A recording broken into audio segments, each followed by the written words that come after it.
Ever wish you could recreate that iconic Costco pizza magic in your own kitchen? Well, today, we're doing just that. First, gather your ingredients. We'll need 3 cups of all-purpose flour, 1 teaspoon of active dry yeast, 1 teaspoon of salt, and 1 tablespoon of olive oil for the liquid. You'll want 1 cup of warm water, around 105,115 degrees Fahrenheit to hot, and you'll kill the yeast to cold and it won't activate.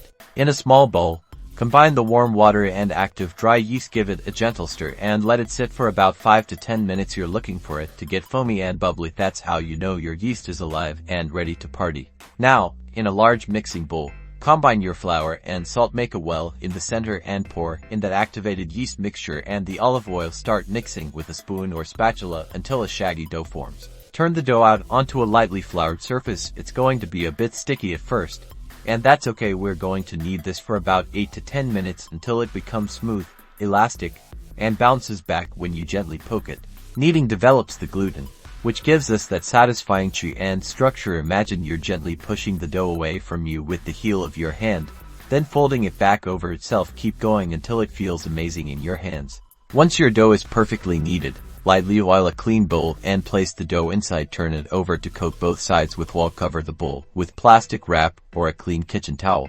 Now, for the crucial rising stage, find a warm, draft-free spot for your dough to rise for about 1 to 15 hours, or until it has doubled in size. This is where all that airy goodness develops. Look at that, it's doubled in size.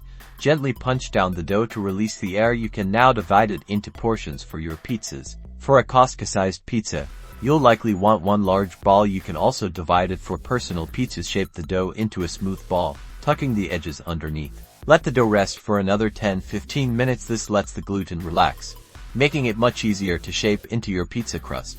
Now comes the fun part, shaping your pizza. Gently stretch the dough from the center outwards, or use a rolling pin if you prefer. Aim for your desired thickness and shape, leaving a slightly raised edge for that classic crust. Preheat your oven to the highest temperature it can go, ideally for 175,500 degrees Fahrenheit, with a pizza stone or baking steel inside if you have one. This high heat is key to that authentic crust. Top it with your favorite ingredients. Slide it onto your preheated stone or steel and bake for 10-15 minutes, or until the crust is golden brown and the cheese is bubbly and melted. Enjoy your delicious, homemade Costco pizza.